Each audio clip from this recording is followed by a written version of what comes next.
Good morning students.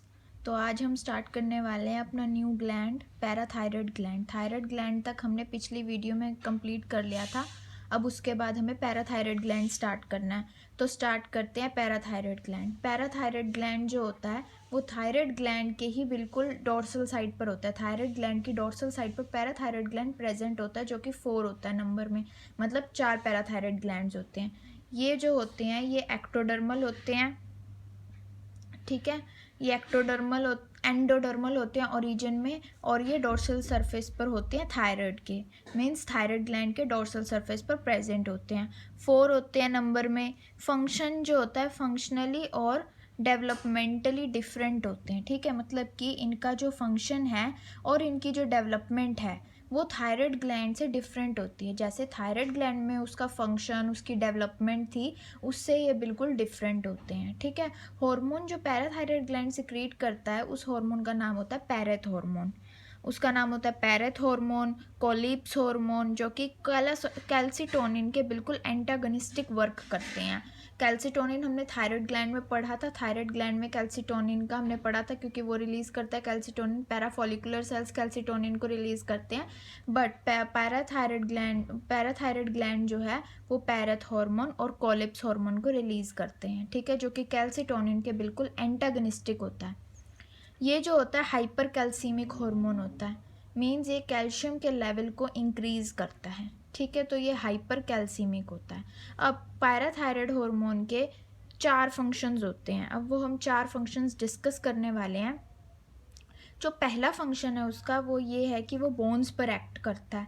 Bones पर act करता है और जो अदर स्केलेटल स्ट्रक्चर्स हैं उन पर भी एक्ट करता है, जिससे क्या होता है कि जो ओस्टियोक्लास्ट होते हैं, जो कि बोन्स फॉर्मिंग सेल्स होते हैं, वो क्या उनकी एक्टिविटी बढ़ जाती है और कैल्शियम जो है ब्लड में ज़्यादा हो जाता है, ठीक है। ओस्टियोक्लास्ट जो होते हैं वो उनकी एक्टिविटी बढ़ जाती है, जिससे कि कैल्शियम जो है ब्लड में ज़्यादा हो जाता है। क्योंकि ओस्टियोक्लास्ट, देखो हमने पिछली बार ओस्टियोब्लास्ट पढ़े थे। ओस्टियोब्लास्ट होते हैं बोन फॉर्मिंग, बट जो ओस्टियोक्लास्ट होते हैं वो बोन डिसोल्यूशन करते हैं, बोन का रीएब्जॉर्प्शन कर लेते हैं, बोन में से कैल्शियम का रीएब्जॉर्प्शन कर लेते हैं और बोन को डीमिनरलाइजेशन कर देते हैं, मतलब उसमें से कैल्शियम खींच लेते हैं, ठीक है। तो ओस्टियोक्लास्ट आपको समझ आ गए होंगे, ये बोन का डीमिनरलाइजेशन करते हैं, उसमें से कैल्शियम लेकर ब्लड में छोड़ देते हैं, ठीक है। और पैराथायराइड हार्मोन का सेकेंड जो फंक्शन है वो ये है कि कैल्शियम का रीएब्जॉर्प्शन करता है रीनल ट्यूब्यूल से। रीनल ट्यूब्यूल हमारी किडनी में प्रेजेंट होती है, तो ये वहाँ से कैल्शियम का रीएब्जॉर्प्शन कर लेता है और फिर वहाँ से कैल्शियम को रीएब्जॉर्ब करके कैल्शियम को ब्लड में डाल देता है, ठीक है। तो इसका मतलब क्या है कि अभी हमने इन 2 फंक्शन से क्या देखा कि कैल्शियम जो है ब्लड में इंक्रीज हो रहा है। एक तो बोन से वो कलेक्ट कर रहा है कैल्शियम को, और एक रीनल ट्यूब्यूल से कैल्शियम को कलेक्ट करके हमारे ब्लड में डाल रहा है। तो ब्लड में कैल्शियम लेवल इंक्रीज हो रहा है पैराथायराइड हार्मोन की वजह से, ठीक है। नेक्स्ट हम थर्ड फीचर इसका देखते हैं। थर्ड फीचर इसका ये है कि जो एब्जॉर्प्शन है फॉस्फेट की वो फिल्ट्रेट से होती है, ठीक है। फिल्ट्रेट से जो है एब्जॉर्प्शन जो है फॉस्फेट की वो कम हो जाती है, ठीक है, डिक्रीज़ हो जाती है। हमारा जो फिल्ट्रेट है, जो भी हमने फूड खाया उसके बाद जो भी डाइजेशन होने के बाद जो भी फिल्ट्रेट बचा है, ठीक है, जो भी ब्लड में फिल्ट्रेट है वो सब क्या है, उसमें फॉस्फेट की क्या हो जाती है, कम एब्जॉर्प्शन होती है। फॉस्फेट पड़ा रहता है, फॉस्फेट की एब्जॉर्प्शन कम कर देता है, फॉस्फेट को रिमूव कर देता है, और इसी वजह से फॉस्फेट जो होता है ब्लड में कम हो जाता है। तो मतलब कि फॉस्फेट और कैल्शियम का इन्वर्सली रिलेशनशिप है कि अगर कैल्शियम ब्लड में बढ़ रहा है तो फॉस्फेट ब्लड में कम होगा, क्योंकि ये क्या करता है, फॉस्फेट का बहुत कम ही एब्जॉर्प्शन करता है, वो फिल्ट्रेट के साथ एक्सक्रीट आउट हो जाता है, ठीक है।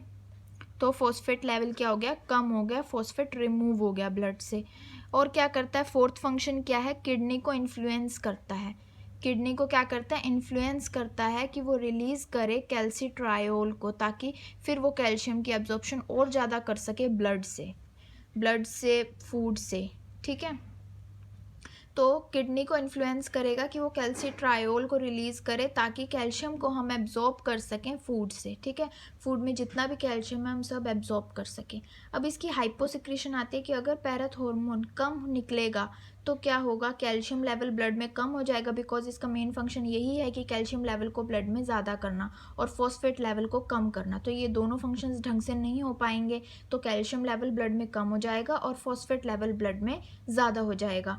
और इसी से क्या होगा, इससे दो प्रॉब्लम्स हो जाएंगी। एक तो फॉल्टी ब्लड क्लॉटिंग होगी, ब्लड क्लॉट होता रहेगा, ठीक है, अच्छे से नहीं हो पाएगा। और टिटैनी हो जाएगी। टिटैनी क्या होता है कि सस्टेन्ड कॉन्ट्रैक्शन ऑफ मसल जो है कॉन्ट्रैक्ट बहुत ज़्यादा करती हैं, ठीक है। तो ये दो प्रॉब्लम्स हो जाएंगी।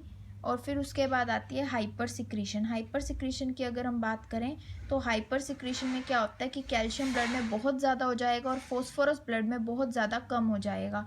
तो अब इससे क्या होगा, ऑस्टिटाइटिस फिब्रोसा सिस्टिका, ये एक प्रॉब्लम का नाम है जिसमें बोन मास जो होता है वो फाइब्रस टिश्यू से रिप्लेस हो जाता है। मीन्स जो बोन मास था वो हट जाएगा, वहाँ पे फाइब्रस टिश्यू आ जाएगा। बोन क्या हो गई, डिफॉर्म हो गई, कि बोन बिल्कुल ही डीमिनरलाइज्ड हो गई है, ठीक है। तो क्या है, ऑस्टिटाइटिस फिब्रोसा सिस्टिका। इसमें बोन डिफॉर्म हो जाती है और बोन का मास सारा जो है डीमिनरलाइज हो जाता है और फाइब्रस टिश्यू बन जाता है वहाँ पे, ठीक है, रिप्लेस हो जाता है बोन मास फाइब्रस टिश्यू से। नेक्स्ट है इंक्रीज ऑस्टियोक्लास्टिक एक्टिविटी। जो मतलब कि ऑस्टियोक्लास्टिक मतलब वही डीमिनरलाइजेशन होगा, ज़्यादा से ज़्यादा बोन्स जो हैं वो बहुत ज़्यादा डीमिनरलाइज हो जाएंगी, उनका कैल्शियम बहुत ज़्यादा ख़त्म हो जाएगा, वो सारा ब्लड में चला जाएगा, तो उससे ऑस्टियोपोरोसिस हो जाता है।